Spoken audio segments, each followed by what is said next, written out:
Hello, my beautiful people, and welcome back to the Moments Podcast. Today is a really good day for a bunch of different reasons, and I'm going to go ahead and fill you in on all of them. And I love when I'm having a good day and I record because then I have so many more things to talk about. So it's a great day because today is Spotify Wrapped, which means I got to be reminded that I am the most basic music listener of all time. My top 5 people were Taylor Swift, Harry Styles, Olivia Rodrigo, Drake, and Rex Orange County. Well, we don't mess with Rex Orange County anymore, but I'm like, does it really get more basic than that? I think I'm all special and unique listening to like underground music once a month and think it's going to show up on my Spotify. No. I listen to Taylor Swift for multiple days in total. I just think that's funny. But the reason I love Spotify Wrapped Day is because also I get to see all the stats on this podcast. And it was really emotional for me to look at because last year I got Spotify Wrapped for Moments too, but I had started the podcast in October. So it only tracked 3 episodes because it stops counting October 31st. And so many people last year sent me their screenshots of what their analytics or whatever were. And Moments was like their top podcast. And I was like, that is the craziest thing ever. And then nervous is the wrong word, but this whole year, I personally noticed that a lot of people started podcasts. Like, it became a lot more popular than it was when I think that I first started Moments. So I was nervous. I was like, oh, like, it only did good last year because, you know, there weren't that many podcasts to listen to. And then this year, again, I got so many DMs seeing it was people's number one podcast and just, like, all these things. I was like, holy crap. This is so cool. And I was comparing the statistics from last year to this year, and it was just crazy how many more people we were able to reach in 2022. And I was like, wow, I have that many best friends. Like, this is the craziest thing ever. And seeing that all just kind of reminded me why I love this podcast so much. I mean, it's been over a year now, which doesn't even make sense to me. I don't know if you guys listening feel like it's been over a year, but we have been best friends talking about all sorts of things for a crazy amount of time. And I think that the total amount of content I produced or something, first of all, it stopped counting in October, so we don't even have all of November's episodes put in there. But it was like 1,600, a lot of minutes of content this year. And I was like, holy crap, that's like days worth of talking. Anyways, I am so grateful that you guys are here to listen. And I'm not going to talk your ear off about how grateful I am. I know that we had a gratitude episode last week. It's just very full circle for me, and I couldn't do any of this without you. And I know I say it always, but Moments is going to go to the next level, and it's going to continue to grow and blossom, and all I can ever wish is that we continue to get this out to more people to just feel better and just remind people that it's all okay. Everything we feel is okay, and sometimes our brains don't work, and sometimes we feel like shit, and sometimes we are just struggling to get through life. And that's normal, because in this day and age, we're all feeling it. Another stat that was the coolest thing to read was globally, I don't know if I'm going to word this right, globally, Moments was in the top 1% of shared podcasts, which is just wild. Like, you guys are all sending this to your friends and stuff, and I'm like, holy crap, that's so cool. Which I love, though. That's why I said that statement before. Like, I just want everyone to be able to feel okay. So if you're ever listening to an episode and you think of your friend immediately. Like, say I had a friend who's struggling really bad with like self-love and body image, and I happen to be listening to a podcast on self-love and body image. I would send her that link and be like, hey, I know you have a lot going on, I know you're busy, but I think you might enjoy this or be able to take away something cool from this. You should give it a listen. Like that. I think that that's how we all make each other feel a little bit less alone and a little bit more heard. So if you want to do that, please do that. It's awesome. Like, I'm so excited for the future of this podcast, and I am so excited for today's episode too.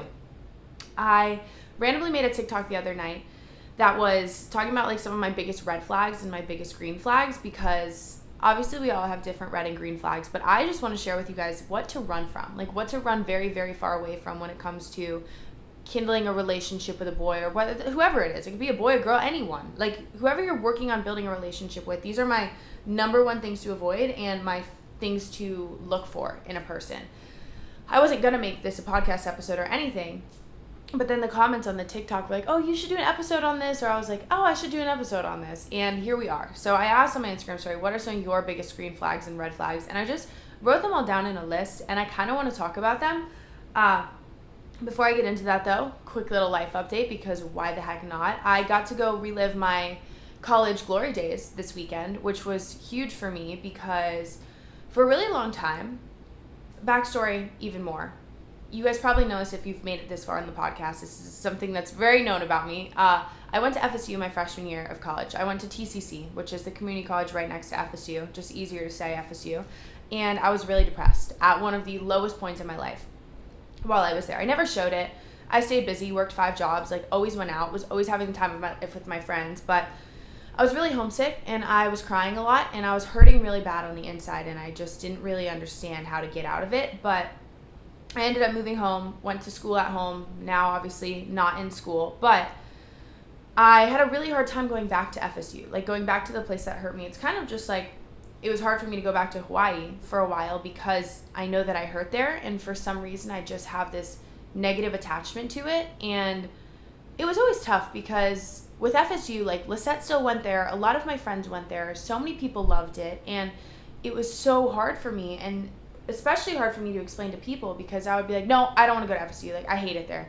It wasn't like, oh, I hate it there, like I'm too good for it. It was like, I hate it there because I am traumatized a little bit and I don't ever want to feel the feelings that I felt there ever again. And that can be something that's really hard to explain to people. But it was so cool for me to be able to go back there this time and have the time of my life. And not for a second did I sit there and be like, ugh, like feel any sort of anxiety, any sort of overwhelmed or stressed or just like PTSD. Like I just felt okay.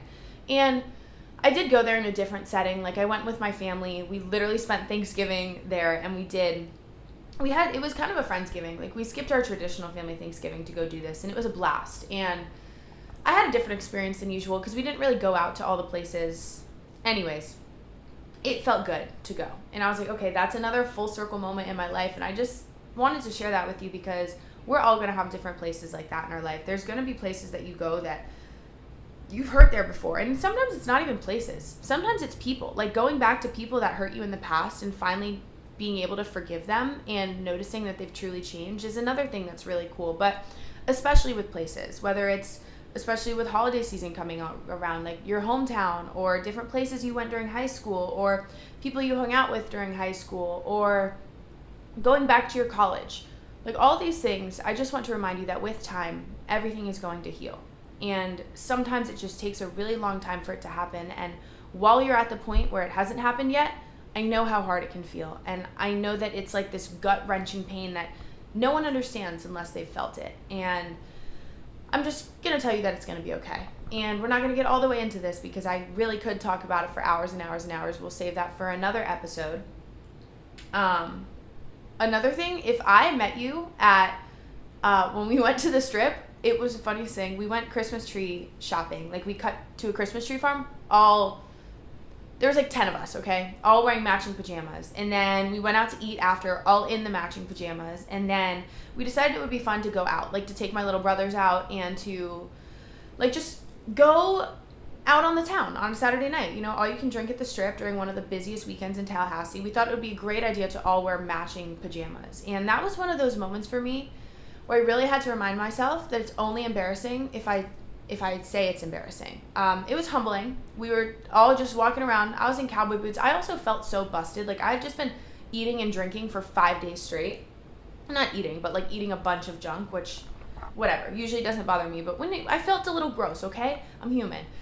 And it was so fun. But I met so many of the coolest people ever. And like a couple of the girls that I met had on the same necklace as me. And I was like, oh my God, they're like, we got it because of you. And I'm like, that is the coolest thing.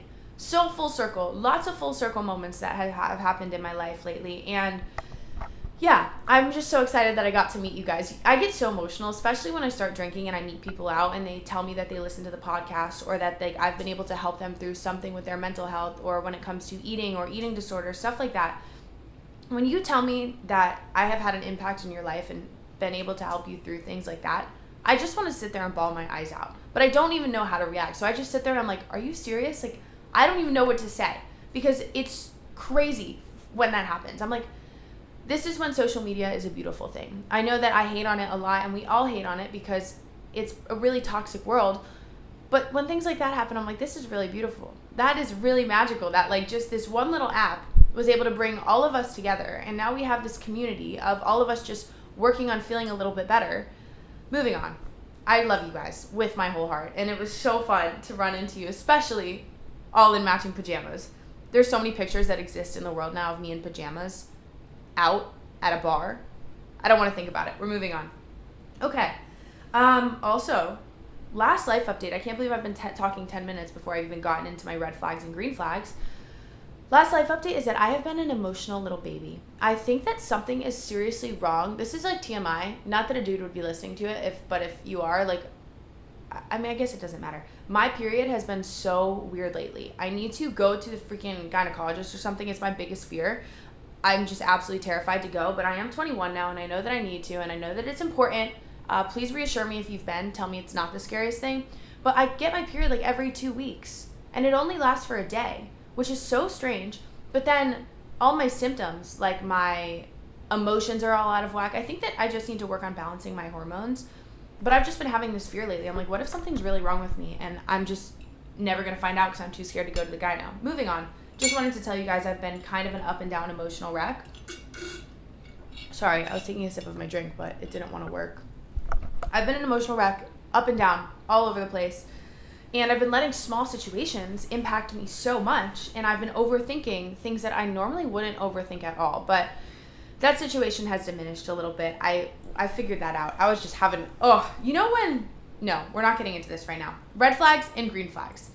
I want to do this episode too, just to talk to you guys about some of the things that we don't even know are red flags. Like a lot of these red flags, I didn't really understand were red flags until it was too late. Until I was way too deep in and I ended up getting hurt or really upset. I don't know if I should start with the red flags or green flags. Or should we go like one at a time? Let's do red flags first because green flags vary, I think, a little bit more for everyone. Red flags are very, they're a little more generalized. My first red flag, I think it's a huge red flag when someone doesn't have a good relationship with their family. And obviously, we all have different situations, and there's family situations that are just very, very, very different. When I say a bad relationship with their family, I mean that they choose not to have a healthy relationship with their parents, with their siblings. If it's their parents choosing or their siblings choosing and they've done everything that they can to have this healthy relationship and want to be close to their family, I think that that's a whole different story.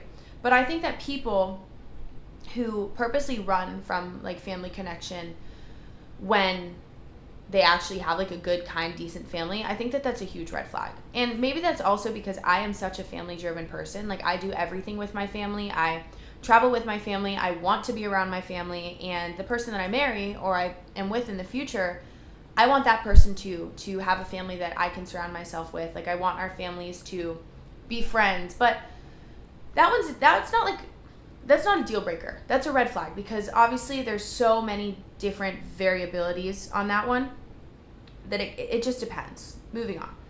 This is a huge one for me. And Lisette too. I wanted to record this episode with Lisette actually because we just both have so many stories about different red flags. This one is small lies. Like in the beginning, if you are starting to talk to someone and they like to enhance their stories, but like a lot, and they tell little white lies, and if you're catching on to them in the beginning, just know that the little white lies are the least of your worries. Like within those little white lies, they're probably making up so many different lies about their life, because usually someone who does that turns out to be like a pathological liar. And I had I had a situation, multiple pathological liars actually. One of them was Lisette's situation. She dated this guy who literally lied about being on like a soccer team and lied about what happened to his parents, and we're pretty sure he lied about his birthday too.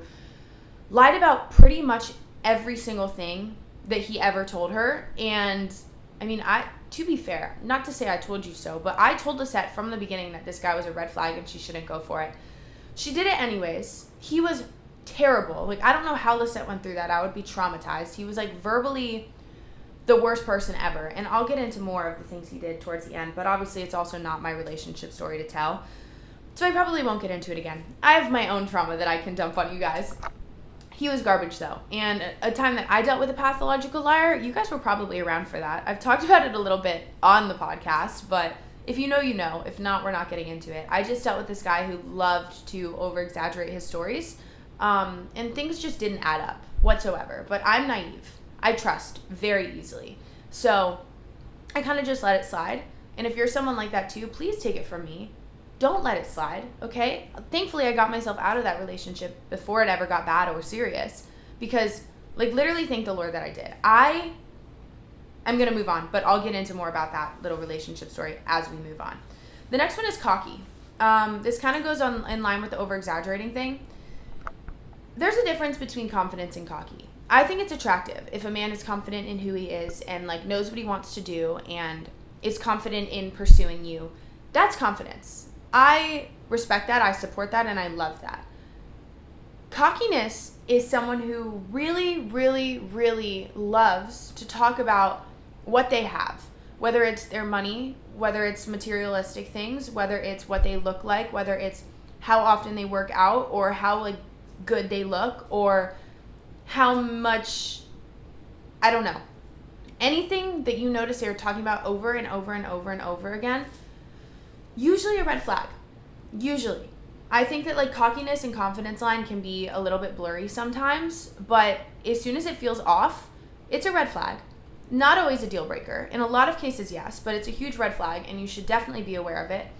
Moving on to the next one. This is the biggest one for me. I didn't know a thing about love bombing at all because I always told myself, well, let me explain to you what love bombing is at first. Love bombing is basically someone making you feel loved, basically from the second that you guys first meet, making you feel taken care of and special, and filling you with empty promises, making these bold statements. We're going to get married in Greece 2 weeks into the relationship or the situation, whatever you want to call it. That's love bombing. Sending you small little gifts over and over and over again so that you have this idea that you're always going to be given gifts. I thought that love bombing, I didn't really think it was a thing because in my brain, which is crazy because I am one of the most insecure people ever, I apparently can also be one of the most confident people in the world because I would tell myself no, totally makes sense. Of course he loves me already. This is really cool. I feel so loved. No one's ever made me feel so special. No one's ever made me actually want to commit to a relationship before. And this guy that I was talking to was sending me flowers every week, making me feel so special. And nothing serious ever ended up happening with him, but I really felt like I was the only person in his life. And I was like, wow, is this what it feels like to find your soulmate? And it makes me want to cringe and jump off a cliff just thinking about it because obviously I look back now and can see all the red flags, but when you're deep in it, you don't see the red flags, you just see the green flags. And when people can make you feel confident in who you are, it blinds you. Because especially as someone who's insecure, if I was insecure about things and he made me feel confident about those things, I was like, oh wow, this is really special. Anyways, totally got love bombed. He turned out to be garbage, was hooking up with many people and also talking to his ex-girlfriend. This is the one, if you know, you know. Totally got love bombed, totally fell into the trap. So I want you to avoid it. If someone is giving you all these empty promises and promising you all these grand gestures and making you feel a little bit too good about yourself, and again, it's a fine line because you want the person that you're with to make you feel good about who you are, but not to this extent. I don't know. You'll feel it in your gut. Run, okay? Please run, and just keep your guard up a little bit. Stay alert. Thankfully, when I was in the situation where I was getting love bombed, I had my guard up because I had my red flags from the start. They started to fade away, but thank God I had them up from the start because if I didn't have them up from the start, I would have been played 10 times harder than I was actually played. But since I had the flags up, I didn't really let my guard down and I didn't really get attached. So it was easy for me to be oh, what the F? I'm out of there. Anyways, next. Oh, I lied about love bombing being my biggest one because it's actually having a recent ex-girlfriend. I could do a TED Talk on why you should always run from someone who has a recent ex-girlfriend. I will take it to the grave. I don't care how many times you think or how much you think that he's changed and he doesn't love his ex-girlfriend and he wants nothing to do with her. I don't care how much they reassure you. 99.8% of the time, 100% of the time, you are filling a void if there's a recent ex. And maybe it's not just filling the void of her, but filling the void of someone who's codependent. If you find yourself in a relationship with someone who's always in a relationship, always has different girlfriends, no matter how long they are or not, I think that you need to evaluate that, because one of the boys that I dated, my only boyfriend ever, actually, an angel, so sweet, like treated me so well and loved me, but he has never not been in a relationship. Like, since the day that I met him, we were best friends for years before we ever dated. He was always in a relationship. And I never really noticed that as a red flag. One, because I was like 13, 14, 15, 16, 17, 18, and 19. I was young. But I never really realized that he just always had to have someone by his side. And I don't know. I just think that it's not even a red flag. It's kind of an orange flag, because some people are just people. But I've never been one to be a relationship person, like consistently in a relationship. So I think that's why I'm just so iffy about it. But obviously, we're all different. I don't know. Back to, recent ex-girlfriend though. No. Please, just save yourself, okay? You don't deserve that pain. There is no pain like comparing yourself to an ex-girlfriend. And I'm going to tell you another story. This is about a boy that I actually am still in very close contact with and still talk to all the time. And is one of my best friends. In college, I had the biggest, fattest crush on this boy who was a school year younger than me. And I went to college. He was a senior in high school. He had an ex-girlfriend, but like of a while. Like, they hadn't been together in a few months, I think, when we started talking. And at this point, I was very naive. I didn't know anything about the fact that, like, oh, maybe he's still attached to his ex-girlfriend. But obviously, I had my doubts while I was away. I was like, I hope he actually likes me. And I'd be really hard on myself. And I would compare myself to this ex-girlfriend, which, first of all, she's beautiful. I still am like, damn, she's got some really, really great genetics, and she's beautiful and nice. And anyways, we're also in two totally different brackets. Like, I have long, dark hair. She's got blonde, short hair. We're very different. And I'm like 6 inches taller than her. Actually, I have no idea how tall she is. Anyways, we're in two different brackets. And I would sit there and compare myself. Not brackets, that sounds terrible. But like, we're not the same type, if that makes sense. And I would sit there and compare myself to someone that looked nothing like me and try to change myself to be more like her. And then it wasn't until years after that I realized, I'm like, okay, well, no. Like, I am an individual. I am the way that I am for a reason. And I can't sit here and compare myself to someone who isn't even remotely close to what I look like, if that's making any sense. And I spent so much of my time comparing myself to her, wanting to be more like her, and just spending every waking moment being like, well, I guess I'm just not good enough. I'm never going to be as pretty as her, or as cool as her, or have as good of a connection with him as she does. And I don't know. I remember that feeling so well when I didn't even get to the point of the story. He ended up ghosting me. And I found out months later and we talked every day. Like, I fully thought I was talking to this kid. And also, mind you, like I said earlier, in college, I was depressed my freshman year. So, like, having someone that I was always talking to was, like, really, I don't know. I what's the word I'm looking for? I was kind of codependent to him. Like, just, like, always having someone to talk to.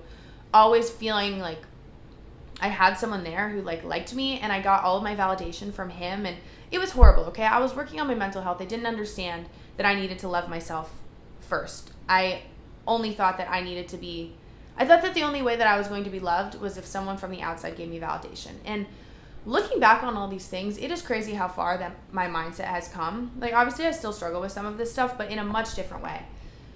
Find out after he ghosted me that he ghosted me because he still liked his ex-girlfriend. And honestly, I'm like, respect. At least you didn't lead us both on.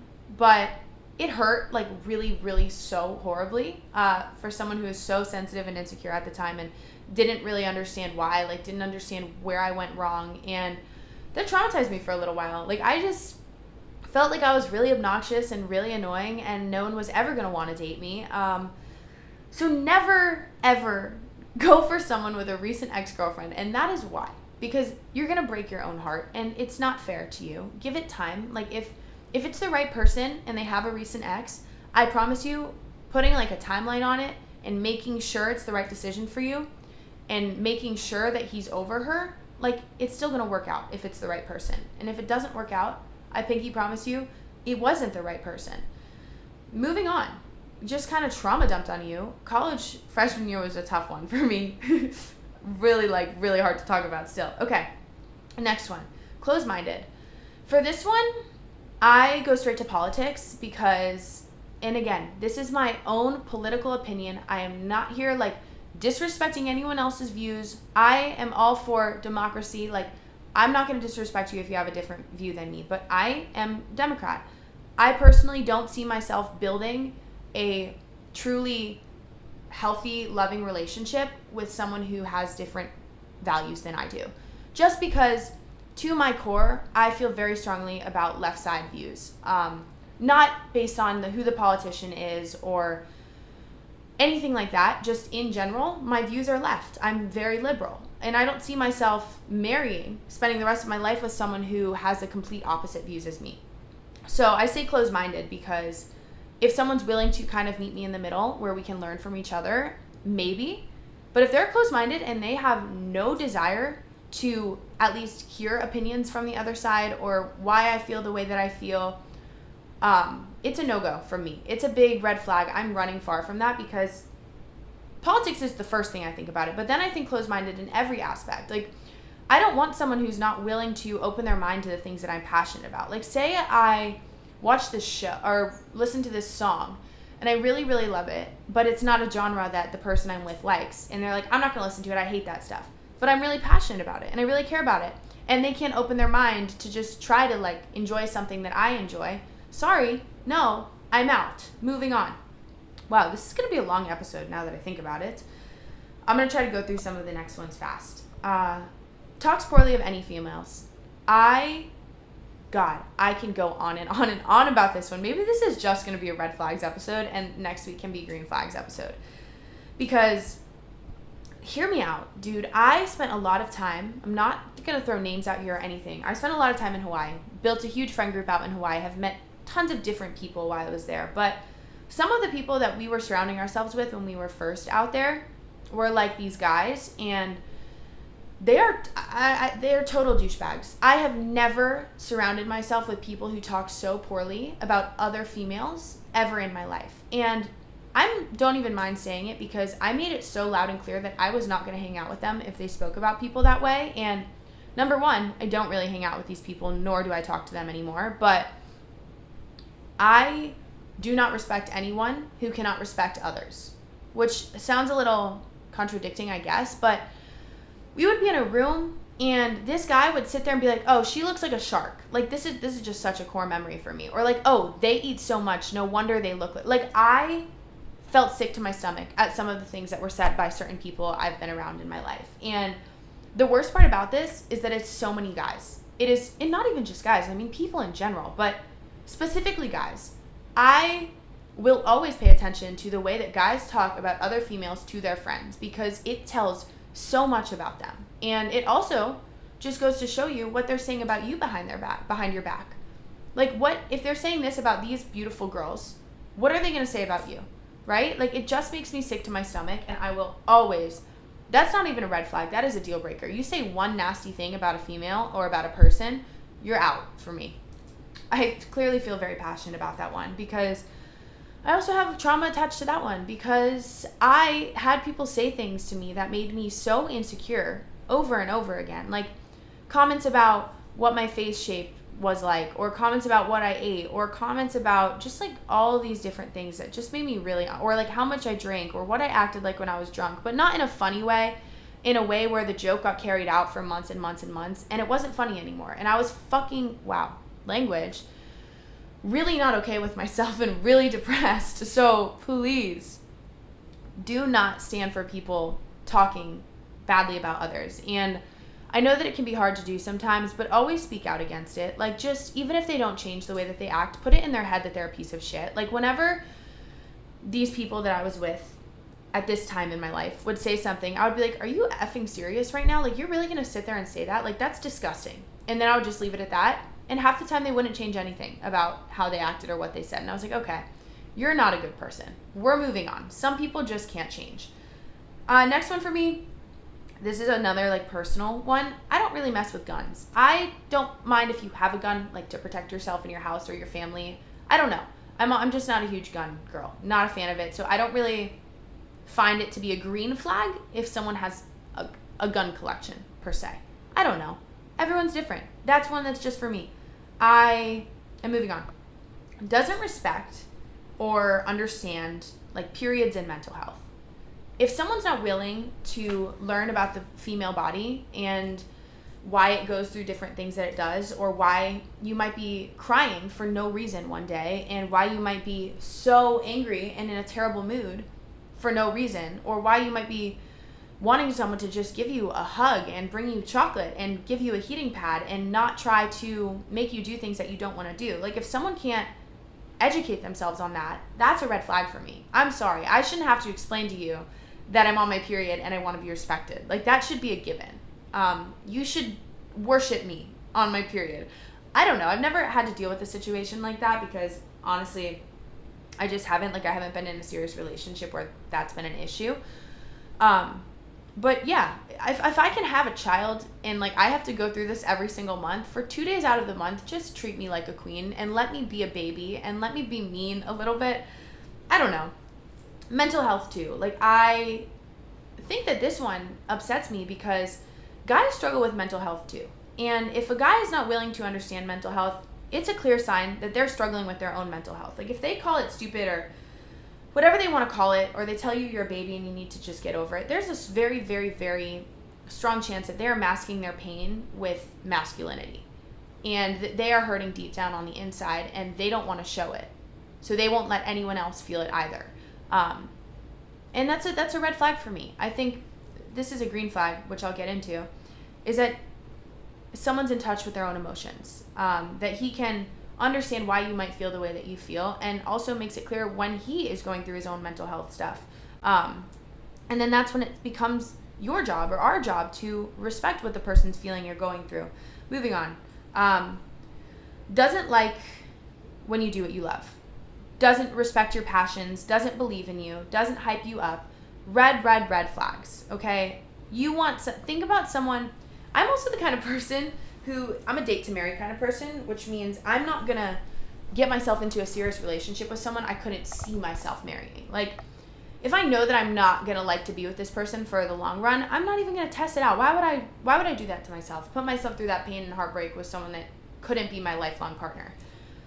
Obviously, I'm not sitting there thinking, well, if I date this person, I have to marry them, but I like to think about the future. So if I'm with someone who doesn't support my dreams and my goals and calls me crazy, sorry, deal breaker, you're done, moving on.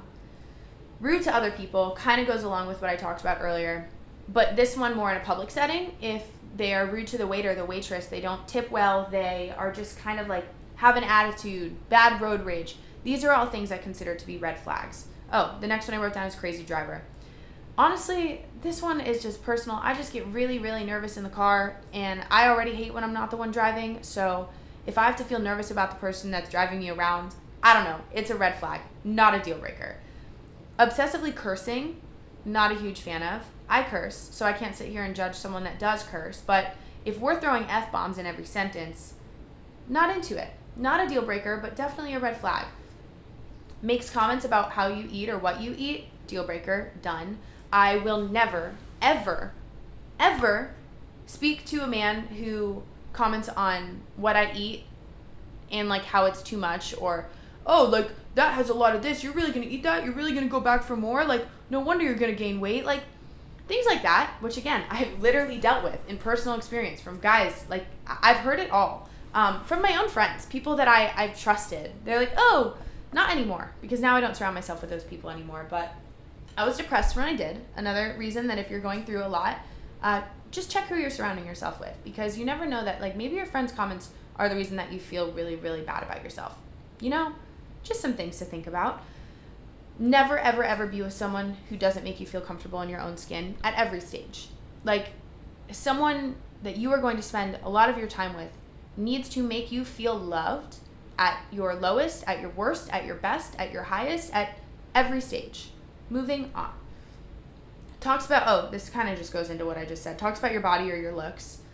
Again, just pay attention to what people say to you and how their comments make you feel. And then evaluate if it's something that this person is doing on purpose, you run. If it's something that this person doesn't know that they're doing, maybe talk to them about it. Be like, hey, I really don't like when you say that. It makes me really insecure. It makes me really upset. And if they don't change it then, that's on them. But at least you tried. Moving to the next.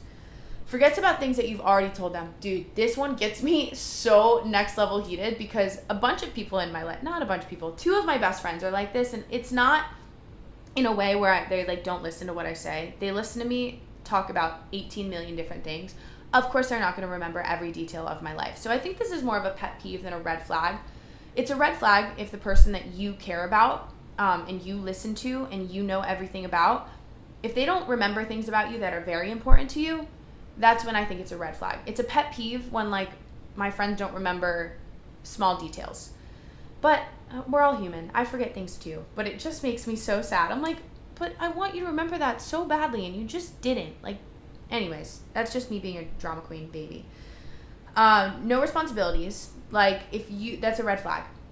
If you are talking to someone who doesn't have a job, doesn't want to get a job, this one, I guess, I don't know. I feel like this could be controversial, not trying to stir the pot here. I think that people, or a person that you're going to be with, who doesn't have a desire to work and is okay with spending all of their parents' money, personally, I find that to be a red flag. Obviously, everyone's got different situations. Like, in college, my best friend had really hard classes, so her parents gave her, like, a budget every month. My classes weren't as hard. I really enjoyed making money, so I was working a bunch of jobs. But when it comes to someone I'm going to be with, I want someone who also has that same passion to make their own money and work really hard. But that's a personal one, okay? So I don't know. Like, I never really loved the idea of spending my parents' money, especially on things that were like alcohol or club cover. I don't know. Moving on. We're going to get into, I'm definitely going to make an episode on just green flags because this is an all red flags episode. One of my biggest red flags is only wants sex. And it's really hard for me to even say that word. I am such a baby, and I am really immature when it comes to talking about things like this because, 1, I've only ever been with one person, and 2, I never even really felt comfortable with that person. Like, I still consider myself to be a virgin in a way. Like, I've really only done that thing a couple of times, and this is me getting really personal because I trust you guys and you're my best friends, and that's what this podcast is all about.